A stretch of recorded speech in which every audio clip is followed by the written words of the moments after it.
media statement by the Wuhan Municipal Health Commission on its website reported cases of, I quote, viral pneumonia in Wuhan, People's Republic of China. By 19th of January, the following year, the World Health Organization reported that Chinese authorities determined that the outbreak was caused by a novel coronavirus. By 30th of January, that's the end of the month, the Director General declared the novel coronavirus outbreak a public health emergency of international concern. At this time, 98 cases were detected in 18 countries outside of China, though there had been no deaths. On the 11th of February 2020, the World Health Organization dubbed the virus COVID-19. And on the 11th of March 2020, the organization made the assessment that the COVID-19 could be classified as a pandemic, as it had already spread to every continent, infected millions, and killed thousands. The world was thrown into chaos. Guyana was no exception. Nor were our legal, health, economic, and social realities. COVID-19 was upon us, and we had to quickly adapt to survive. This pandemic had changed all of our interactions, and for good or bad, we all had to do what was necessary to survive in what has become known as the most devastating pandemic in living memory. Seeking to protect the public, the government of Guyana passed directions by the President under the Public Health Ordinance, under which several COVID-19 measures and later regulations were passed, each new subsidiary legislation being amended and augmented to address the constantly changing situation in our society. The judiciary also responded. On the 23rd of March 2020, Practice Direction 1 of 2020, COVID-19 Emergency Measures Direction 2020, was promulgated. These directions were promulgated to inter alia protect the safety, health, and well-being of judges, magistrates, judicial officers, staff, attorneys at law, court users, by maintaining social distancing and to ensure the core functions of the court as far as possible continuing, while also ensuring access to justice.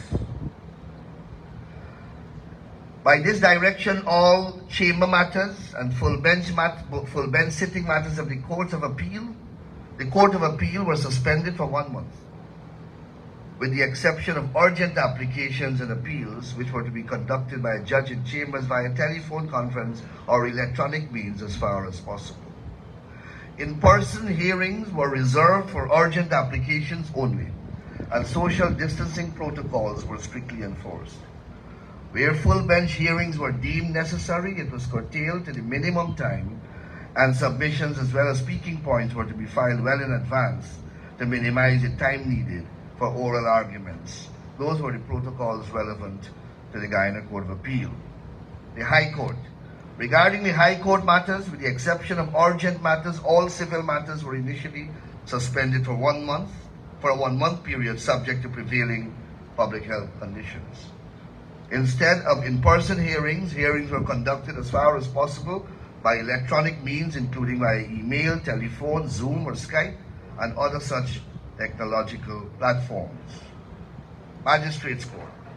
In our Magistrates Court, all new matters filed with the exception of maintenance application and domestic violence and related matters were postponed for a 1 month period.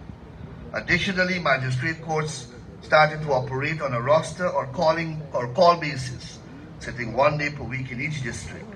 All of this was done electronically.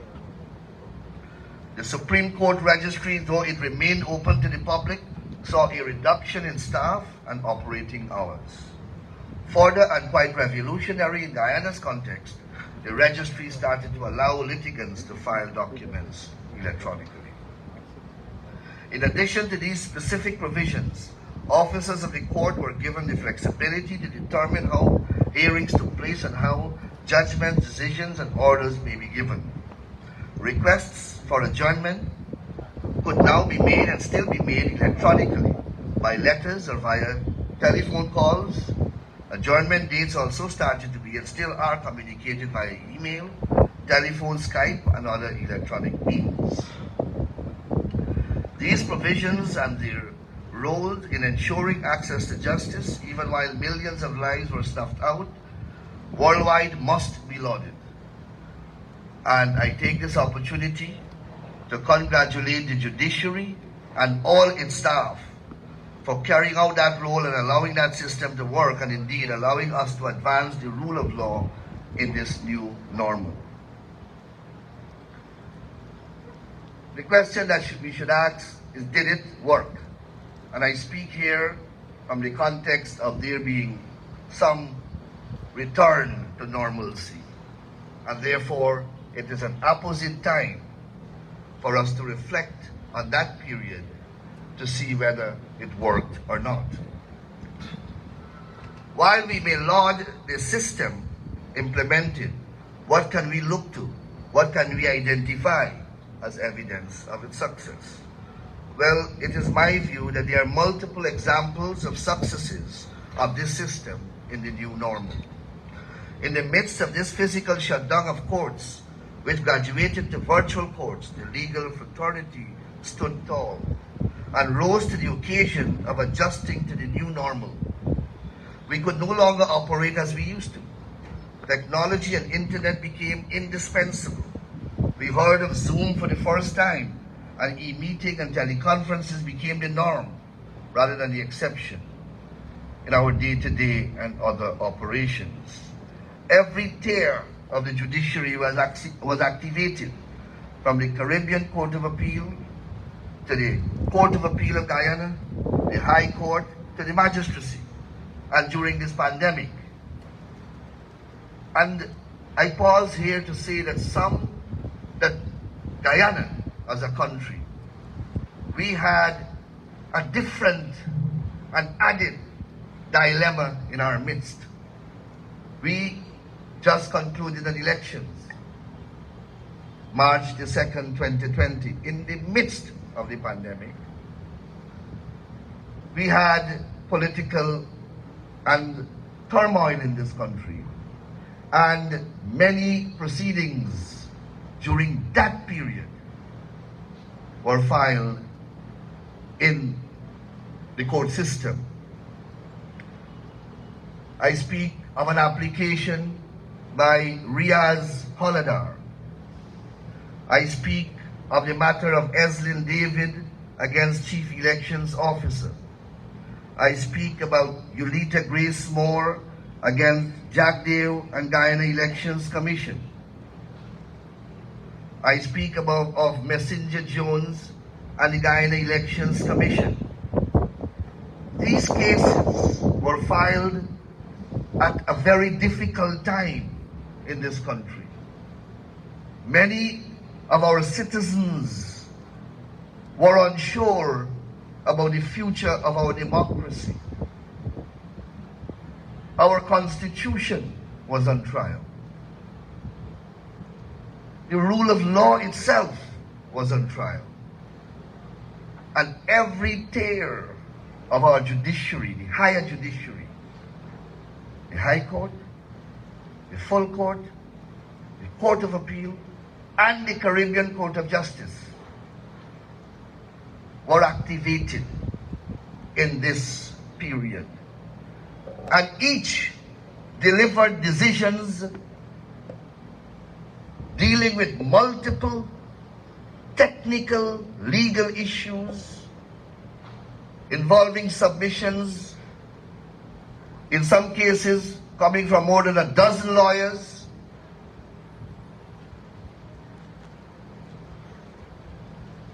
Having to do those submissions in abbreviated record time, And judges had to go through those complex pages and pages of written pleadings and submissions and delivered decisions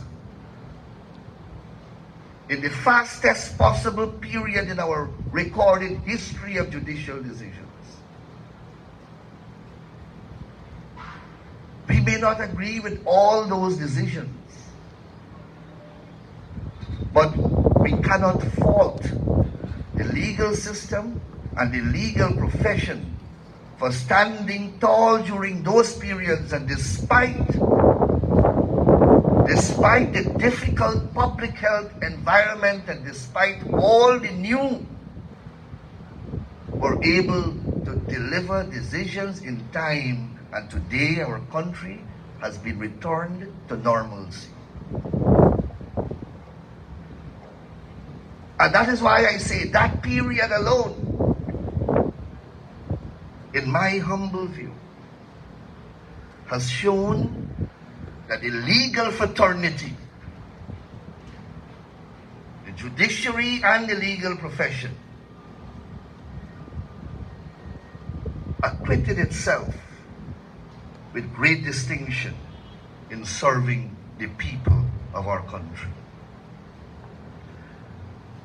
During that period, we also heard and determined in the High Court 2 elections petition, matters of importance to all the people of this country, and they were disposed in the High Court in record time again. And some of them are still in the appellate stage of our judiciary. We also had an important challenge to the President's power to confer silk during this period.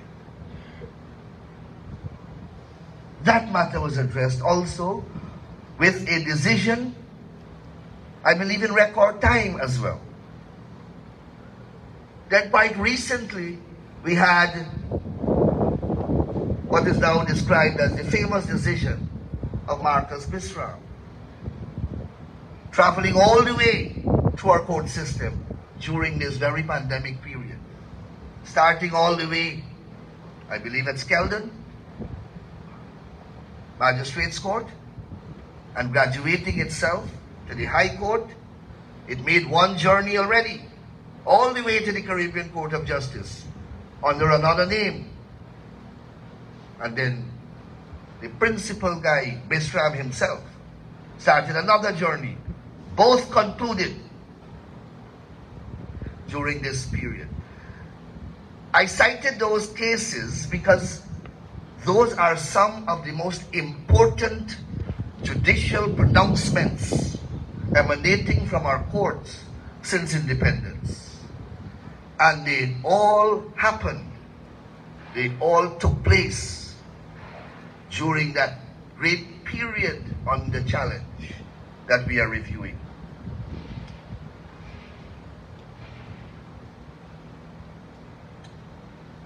I recall many times receiving a call, sometimes from the Chancellor or the Chief Justice, inquiring about health officers not being available to perform certain sanitary and hygiene conditions. These are officers drawn from the Ministry of Health. I say that to you to just say how aware this pandemic has made us of our hygienic standards, something that we didn't need a pandemic really to remind us of. But not only were we reminded, we had officials from our medical profession in the court system for the first time in our history administering some type of public health services, not only to us, attorneys at law, judges, but most importantly, to the citizens of our country.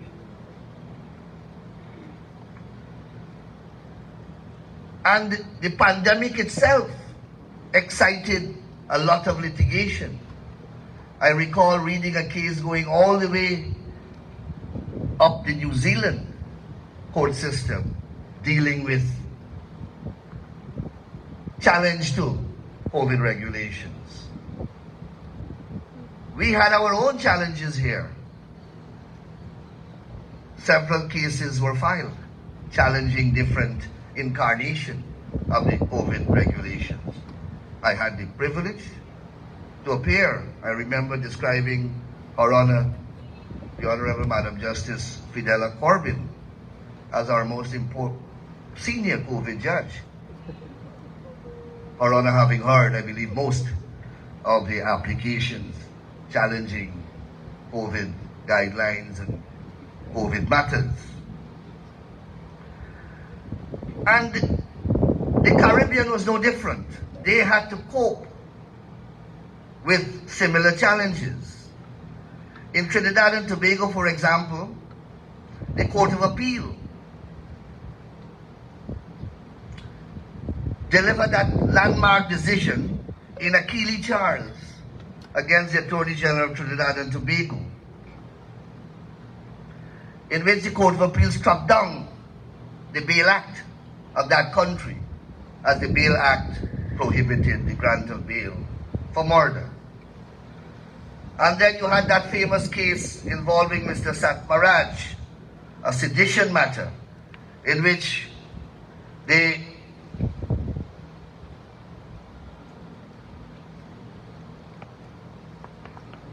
Court of Appeal reversed the High Court on an important issue on the question of seditious libel. The matter is now pending at the Privy Council. The executive partnered with the judiciary during this period, and I've described this collaboration elsewhere as one of an unprecedented type. And I speak of the collaboration between the executive and the judiciary that produced the virtual courts, where a number of containers were retrofitted, air-conditioned, and made into courts with big screen TV, internet being obviously used, accommodation in the containers for the prisoner. And these containers are located at all our major prison centers: Lusignan, Georgetown Camp Street, New Amsterdam, Timeri, and Mazaruni. And prisoners are having their cases heard in a timely manner. Magistrates are patched in on the TV screen. Lawyers are patched in. These are unprecedented developments across the world, not only in Guyana. We borrowed from Trinidad, for example, and I believe we even surpassed them in the establishment of our virtual courts. So in this difficult period, the wheels of justice kept on turning. And speaking from the position of the executive, I was privy to information of what was happening, for example, in the prisons. You had outbreaks in the prisons. You had a question of how do you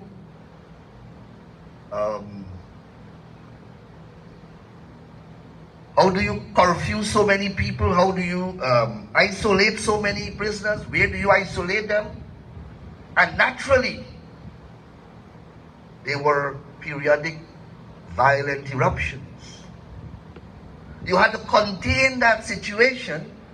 And what was the main bone of contention?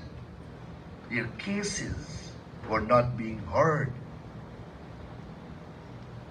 or were not being heard with the alacrity that they feel that it deserves. Imagine if the judiciary was shut down during that period. Just imagine that for one moment. The riotous situation that would have been confronting this country, emanating out of the prison centers of our country.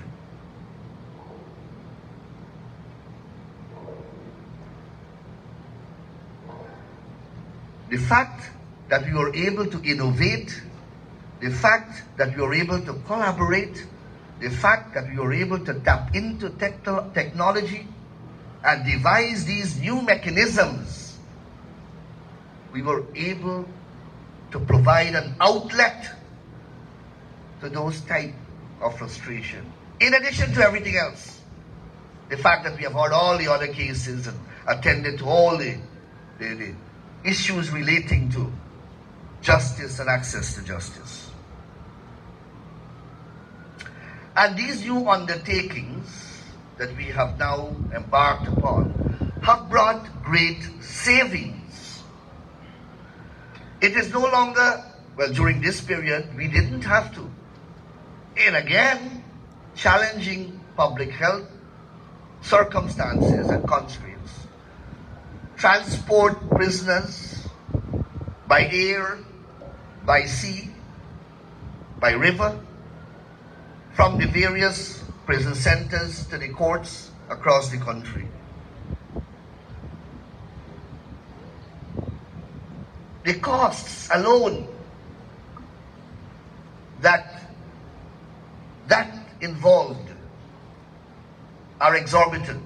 We were able to make savings. But not only that, we were able to protect so many people in a pandemic environment. We were able to protect the magistrates. We were able to protect the court staff. We were able to protect the prisoners.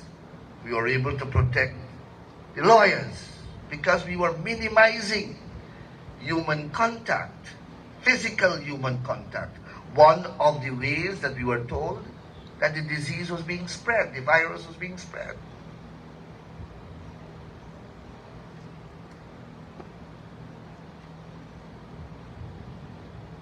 And of course, additionally, we saved a lot of time. We hear a lot about the cost of judicial time. During this period, by the use of these innovations, we were able to save a lot of judicial time, and we were able to hear our cases sometimes by being on the road in traffic. I have participated in cases where lawyers pulled at the side of the road and appeared virtually. There would have been, were we required to be appearing in person, the case would have been postponed, case would have been dismissed, that would have resulted in an appeal, more likely than not, because the lawyer would have felt that he is aggrieved by not being afforded an opportunity, or we would have had to wait. Judicial time, our time, collective time is no longer wasted.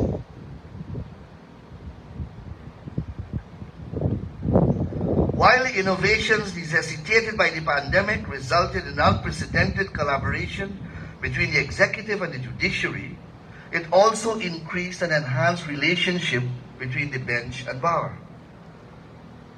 Has there been a time when magistrates and judges communicated this directly, this frequently with attorneys at law? Has there been a time where every lawyer, if he wanted to, could access the contact information for a registrar of any high court judge? I don't think so.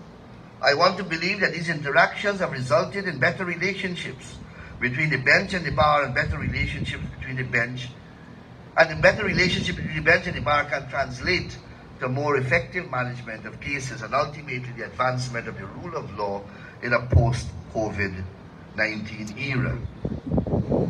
It is also my view that Zoom or Google Meet as a portal to the courtroom has softened the rigidity of court etiquette allowing litigants to feel more comfortable and more welcome.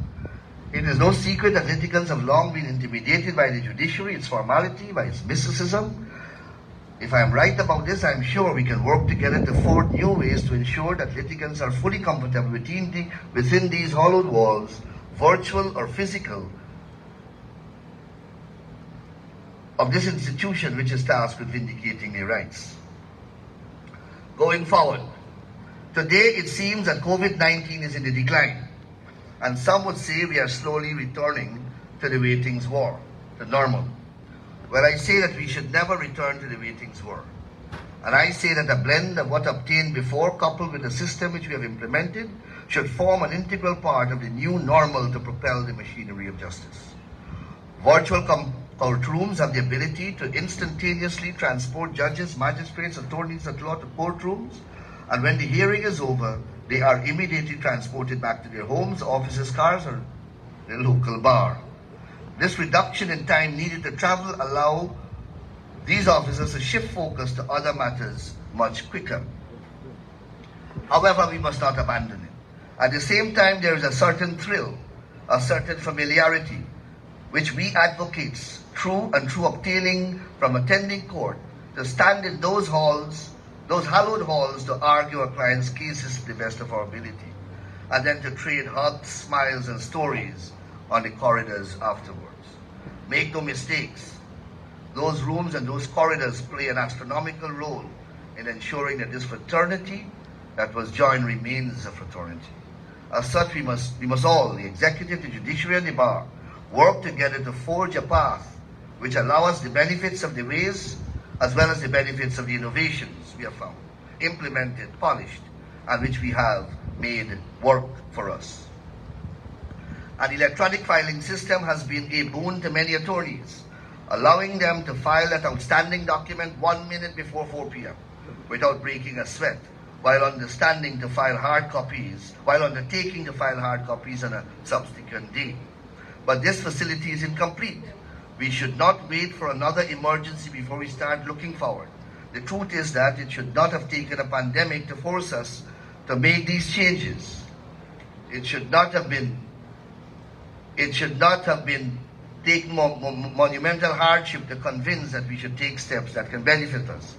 As such, I want to call for us to work together to perfect the electronic filing system to allow the entire process of serving, stamping, and filing of documents to be done electronically.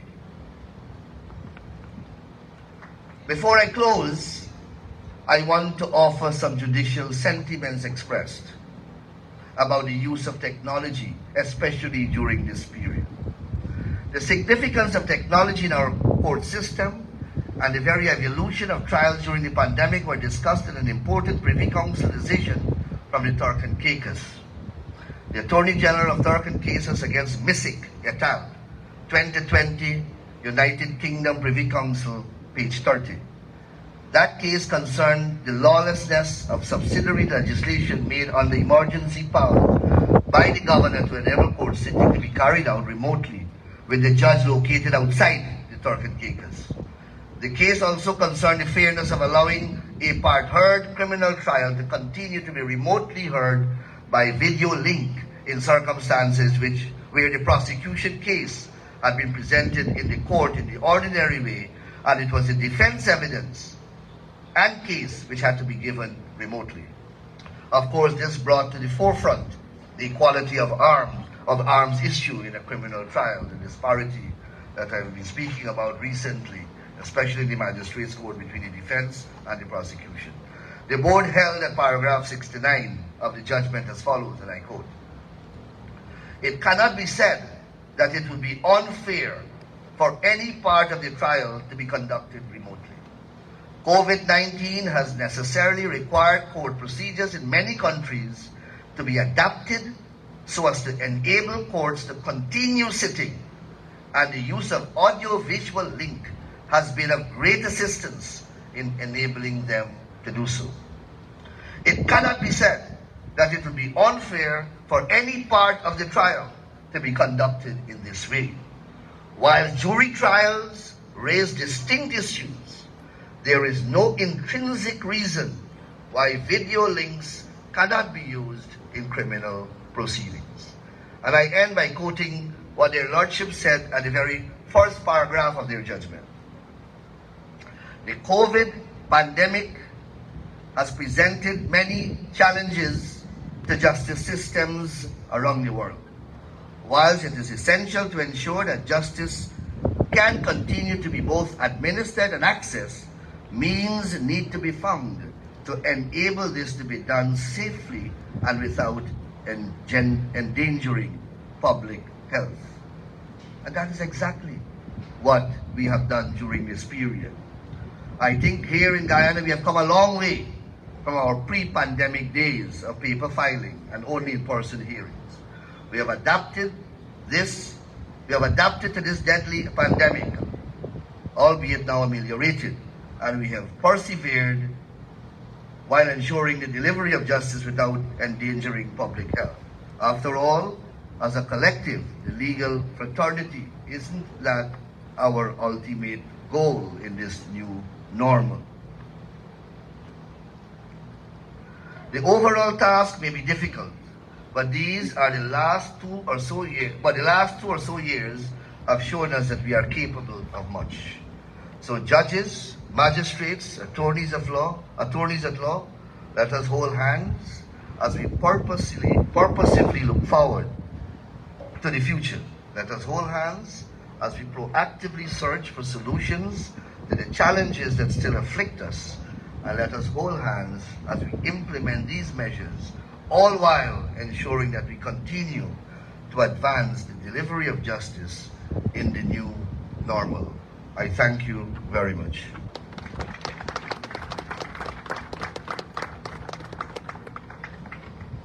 Thank you, Honorable Attorney General, for your quite expansive remarks.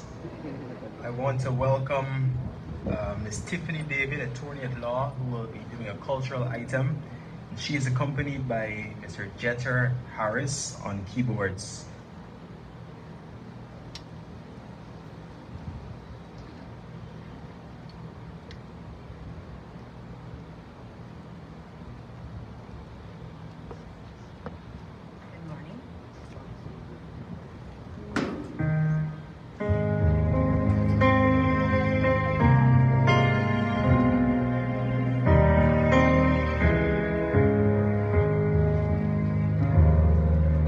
Why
Rescue Council, absolutely beautiful.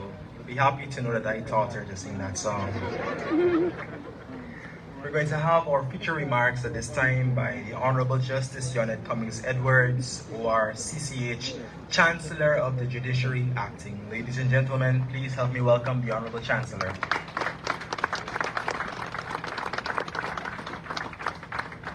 Thank you, Mr. Chair.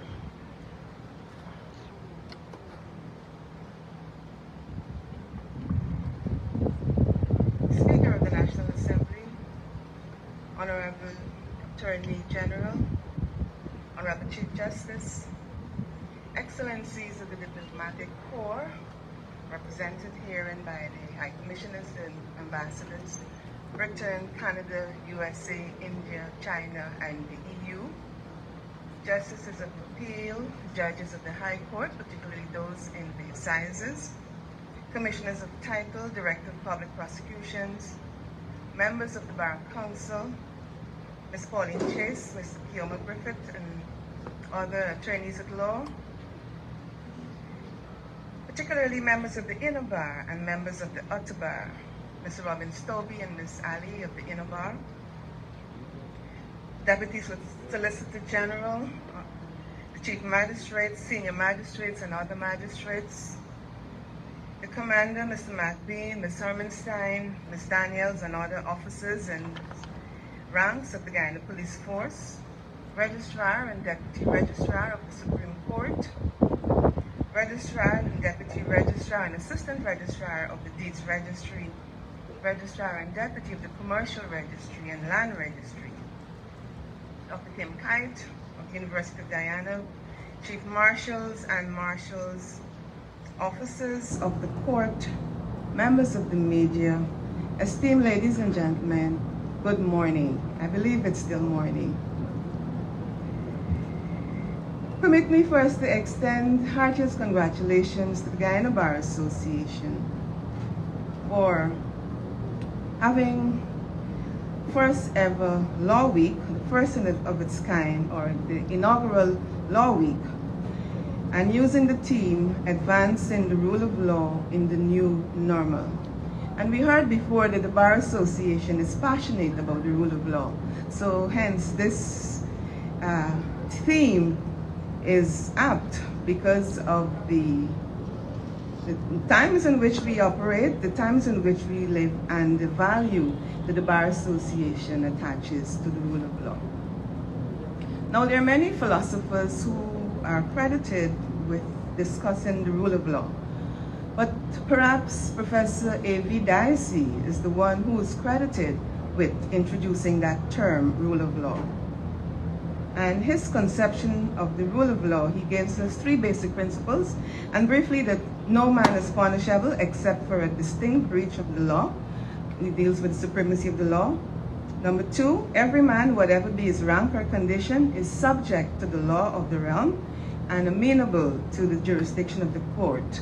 And he's dealing here with equality of the law, or legal equality or access to the courts, or no man is above the law. And the third was that the unwritten constitution, or the unwritten UK constitution, is pervaded by the rule of law because certain principles resulted from judicial decisions, a special attribute of the English tradition. Now, Dicey's conception has not been without criticism or reformulation. It has been said that aspects of it is ambiguous, it is limited, and in particularly the last formulation that he would have given. What the rule of law means is often disputed. However, there are some key aspects or attributes which we need to take note of. The rule of law has a number of different meanings, corollaries, and interpretations. Robinson and Bulkan and Saunders, in their text, Caribbean Constitution, opine that the rule of law assumes different meaning in Caribbean constitutional law. And they said that at times it is called upon just as a general ideal with no suggestion that it has any direct force, or in other instances, it is regarded as a constitutional value that influences the interpretation of constitutional provisions associated with the concept, like the right to the protection of the law or due process or the redress clause. What I propose to do or to touch on briefly today would be the constitutional value of the rule of law. And I start with the case of Thomas and Baptiste, in which Lord Millet recognized the rule of law as a standard that is universally accepted. And in writing Guyana, in our own Timor Mohammed Guyana Sugar Corporation Limited against Timor, Justice of Appeal Loku said this of the rule of law: a denial to a citizen by a court of relief for an infringement of his vested contractual rights would be tantamount to a denial of the rule of law. The rule of law, he said, is the foundation upon which is structured the system of true parliamentary democracy. That rule respects as well as protects the rights of the citizens granted under the Constitution, under the statute law, and under the common law and equity. And the Constitution has guaranteed the upholding of the rule of law by the creation and insulation of an independent judiciary. And we need to stress that, an independent judiciary, the creation and insulation of such an institution. The absolute independence of the judiciary stands as the bulwark of the Constitution against encroachment from any source whatsoever. The courts are constitutionally bound to give the citizen a fair hearing within a reasonable time for a determination of the existence or extent of any of the civil rights according to the law governing those rights. Lord Bingham, in his lecture on the rule of law, also gave us some important aspects of it. He looked at accessibility, he looked at limiting the discretion, universal application, protection of fundamental rights, and also the right of access to courts, and the need for reasonableness and good faith in the exercise of power by public officials, fairness of procedure in adjudicative procedures, and compliance with international obligations. Most of these principles are embodied in our Constitution. And if we may look at what was said about the rule of law, notwithstanding its criticism or its reformulation, it is at times conveniently invoked to justify claims relating to human rights and anything relating to the law, good governance, etc. It is also being said that it is overused. It is a term that possesses considerable value and relevance nevertheless. Academics have argued that the concept has been gaining in importance in modern Caribbean constitutional law and has been translated into concrete justiciable legal rules. See, for example, Robinson and Vulcan and Saunders in their text Fundamentals of Caribbean Constitutional Law, Professor Fiaggio in his text Public Law, where he described it as a compelling necessity in today's world. And Professor Wade opines that the area in which the principle of the rule of law is to be seen in its most active operation is in the field of administrative law. So the very many areas in which the rule of law will operate, or in which you can see its operation, will include legality, preventing the abuse of discretionary powers, judicial independence, disputes as to the legality of the acts of government to be decided by the judges who are independent of the executive, issues of fairness, as the law should be even-handed between government and citizens. And as Professor Wade pointed out, the law cannot be the same for both, since government must necessarily have many special powers. However, the rule of law requires that the government should not enjoy unnecessary privileges and exemptions from ordinary law. Fundamental rights and freedoms such rights are other areas in which the rule of law will feature prominently. And the Constitution limits state powers an arbitrary application of state powers in that regard. When you look at the protection of the law and the provisions to secure the protection of the law, which are contained in Article 144 of our Constitution, again, we see the operation of the rule of law. I will not touch on some of this because the DPP and Chief Justice would have alluded to some aspects of this before, but I just need to mention procedural fairness in the conduct of proceedings, be it civil or criminal proceedings, and there must be equal accountability before the law. Our Constitution has gone further by recognizing the rule of law and its application, and there is provision made in Article 149(d)(1) that the state shall not deny to any person equality before the law or equal protection and benefit of the law. The state shall, for the purpose of promoting equality, take legislative and other measures designed to protect disadvantaged persons and persons with disability.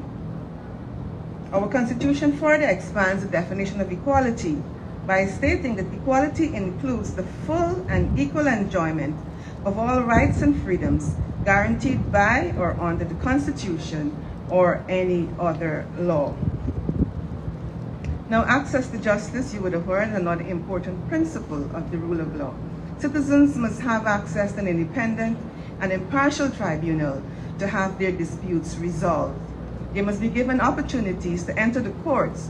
Our two cases would have put it, that is Matthews and Minister of Defense and Toussaint and AG, they must be able to get to the courtroom door, or as we say locally, they must be able to climb the court steps.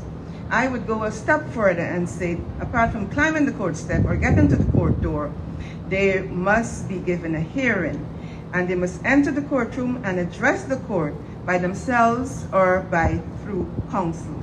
And not only addressing the court, but they must have some form of legal redress where this is warranted. And so effective remedy or relief for the enforcement of constitutional protection is critical. Article 153 of our Constitution provides that any person acting on behalf of another or group or association acting on behalf of its members who allege that any one of those protective measures is being or likely to be contravened may apply to the court for redress. And we know that the High Court may hear and determine any application in that regard. And importantly, the High Court must make such orders, issue such writs, and give directions as it may consider appropriate to enforce and to secure those provisions contained in Article 138, 151, which touch on concerns aspects of the rule of law. In the area close to home where we operate, accountability of the judiciary. The cases show, and also our local legislation as well, that the judiciary is not above judicial review. We too are accountable. The cases of Maharaj and Attorney General of number 2 from Trinidad and Barnwell and Attorney General and recent Crane all show that it's a public law remedy for a judicial error which may impact on fundamental rights and freedoms, or right to be heard, or due process. Parliament too is not exempt, Mr. Speaker. Legislative accountability is shown in the case of Inland Revenue Commissioner Ann Lilliman and Collymore and Attorney General. So the rule of law then is very much alive and well. It may be threatened at times. It may be under siege, as you might have heard earlier. It might have been criticized, but it is an integral part of our jurisprudence, of a citizen's life, and a nation's development. The pandemic came, and you heard so much about the pandemic and the fact that it disrupted all aspects of operations, and the fact too that the courts were not spared. The rule of law cannot be put aside because a pandemic is there or a pandemic rages. The pandemic then is not an exception to the rule of law being applied or the guaranteeing of constitutional rights and remedies. We know that courts exist to do justice, and when there is a threat such as the COVID-19 pandemic, we in the legal profession had to find ways and means of ensuring that justice was served. And despite the global restrictions and movements, national restrictions and lockdown, access to justice and to legal services were, although initially curtailed, were still available during the pandemic. Thus, we were able to uphold the rule of law even in difficult circumstances. The stay-at-home orders and the curfews were gazetted and implemented, and being an essential service, we had to find ways and means to provide essential services throughout the length and breadth of Guyana. Those innovations resulted in us re-engineering, rebranding, and repackaging the delivery of justice in a safe and healthy environment. It was critical that justice be accessed and administered in a safe manner and without any endangerment to the public health. And apart from issuing practice directions, amending timelines for hearing of matters and for filing of cases, we introduced, as you would have heard from Chief Justice and the Honorable Attorney Generals, virtual platforms for hearing of cases. Microsoft Teams, Zoom, and other units were utilized for the hearing of cases. This then represents the new normal. So the rule of law has to be advanced or promoted even in this new normal. You would have heard about our efforts at modernization of the judiciary. That too represents the new normal.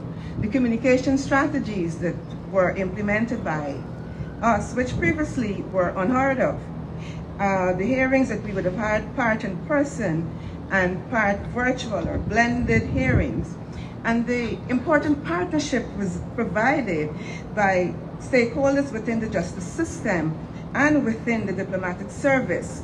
We would have received help from the Juris Project, the British, the Canadian, and even now from the US Embassy and the United States organization, National Center for State Courts, to modernize our judiciary even further with the implementation of court management or case management solutions, much of which you will be hearing later as these projects are rolled out.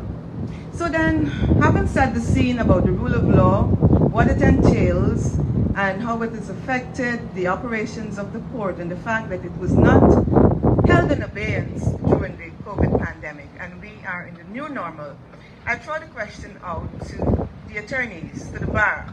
What is the corresponding duty of you attorneys at law, both individually and collectively, in this new normal? I dare say that you have to collectively promote or advance the rule of law. The Legal Practitioners Act, which, as its long title states, is an act to establish criteria for the admission of persons to practice as attorneys at law in Guyana, to regulate their functions, to provide for their professional discipline, and for matters incidental thereto and connected therewith, also provides for a code of conduct. And that code of conduct, which is set out in the 4th schedule, states that it shall regulate the professional practice, etiquette, conduct, and discipline of attorneys at law.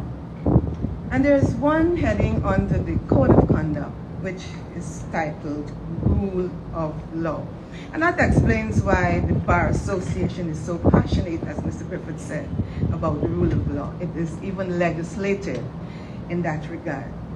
And it states that all attorneys at law shall be deemed to subscribe to the rule of law, which they shall use as an unalterable and fundamental guide in the conduct of their professional affairs.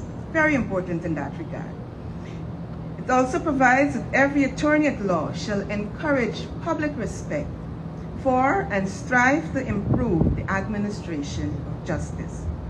And attorneys at law shall not subvert the law by counseling or assisting in activities which are in defiance of it, nor do anything to diminish the respect for the rule of law and the confidence which the public in the legal system, the confidence of the public in the legal system of which they are a part.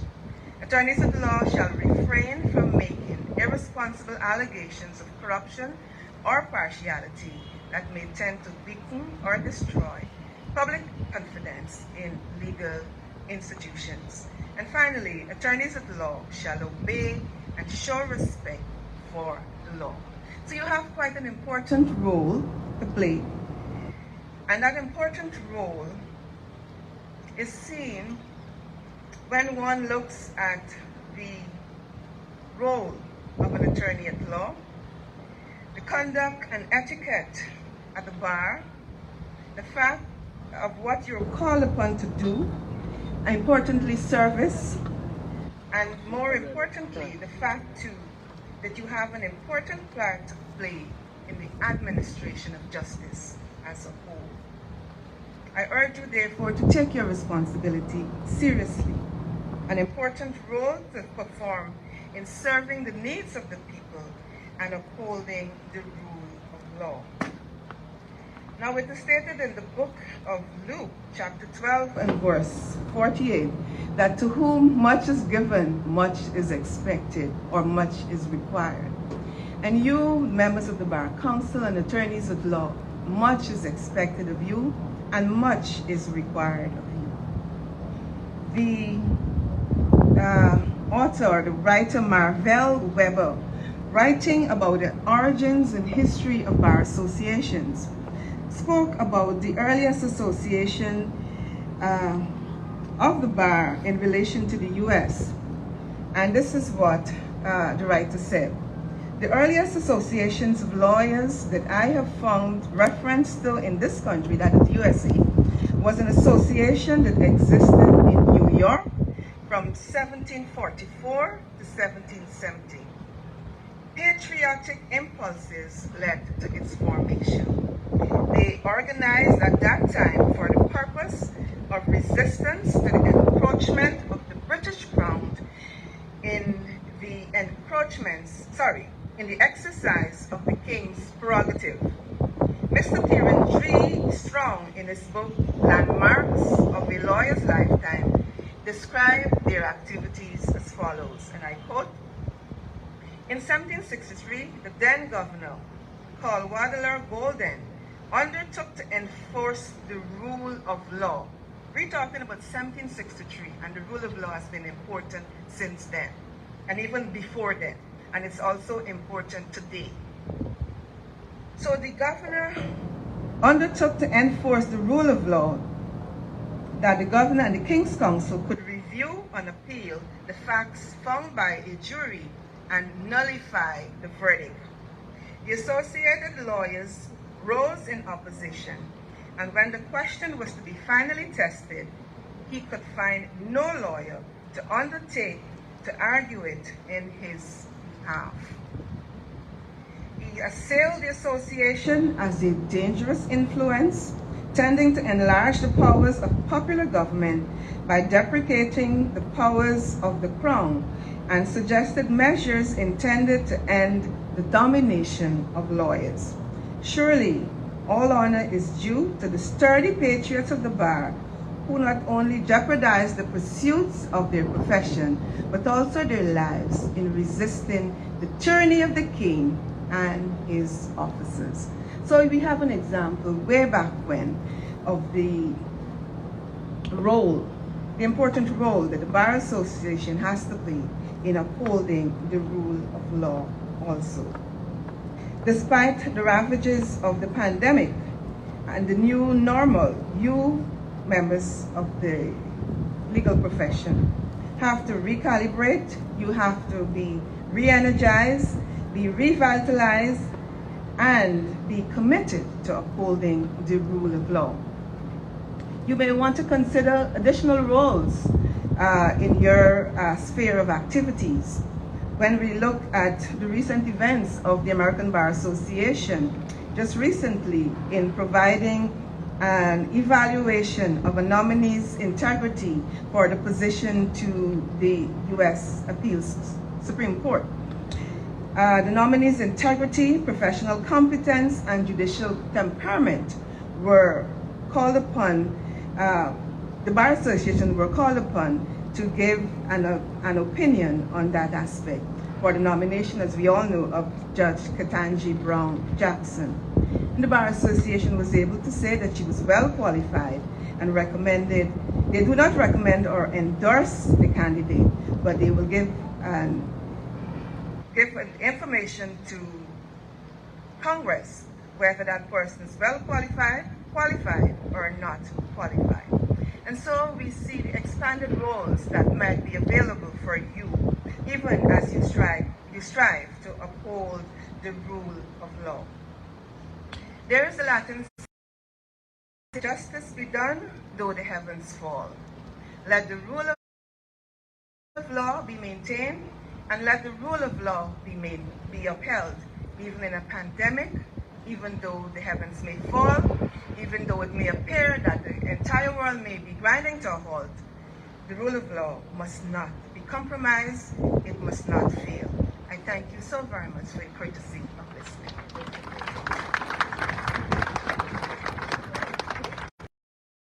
Go to the Court of Appeal. Now we shall raise a few toasts, and I wish to invite the Honorable Chancellor to lead the way, and she will be joined by other judicial officers as we raise some toasts this morning. This is a part of this is an aspect that is a part of each opening, and we certainly could not exclude it from today's proceedings.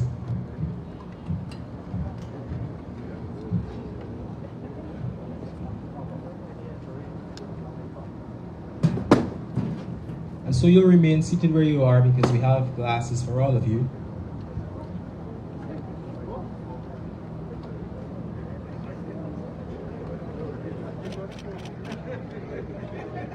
Cameraman, you really got it. Camera guy, blocking everybody, yeah. I should assume so.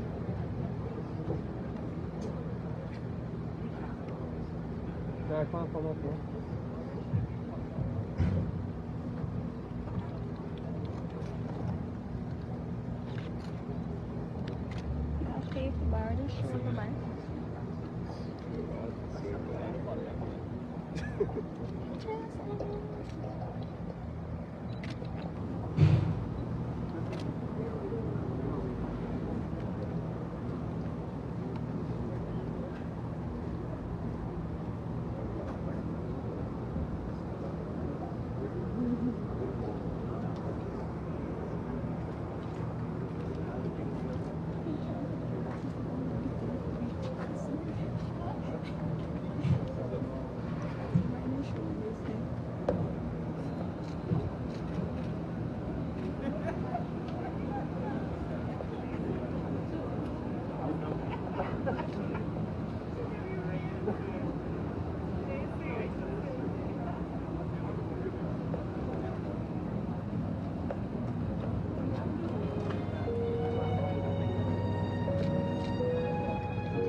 I'll ask that you all stand.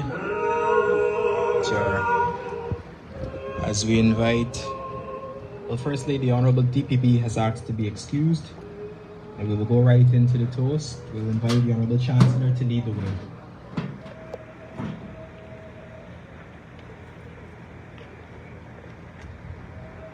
I propose a toast to the Cooperative Republic of Guyana. The Cooperative Republic.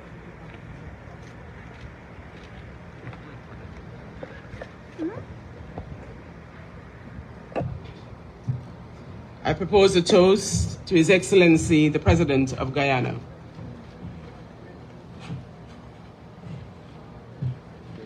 I wish to propose a toast to the Honorable Attorney General and the Chambers of the Attorney General to their health, wealth, and success.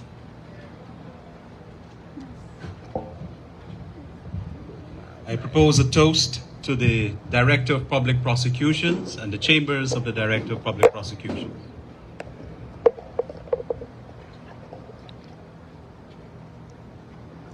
Propose a toast to the Commissioner of Police, officers, and ranks of the Guyana Police Force.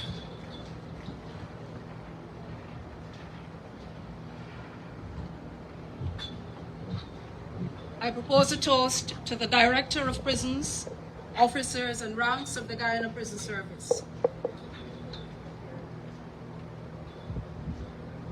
I propose a toast to the President and members of the Bar Association of Guyana.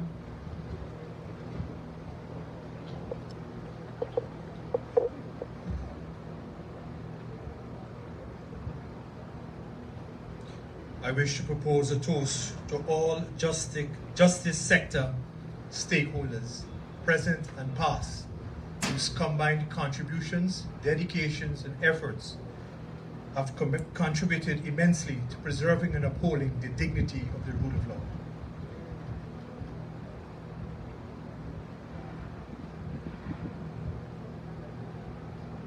We propose a toast to the Honorable Chancellor of the Judiciary, Supreme Court of Judicature of Guyana, and the staff.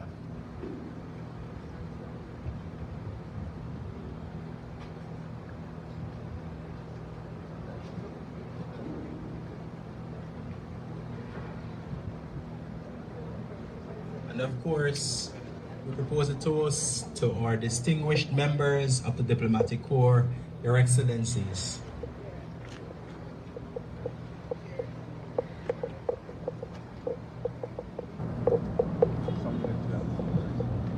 Thank you very much. You may have your seat. Thank you, Your Honors.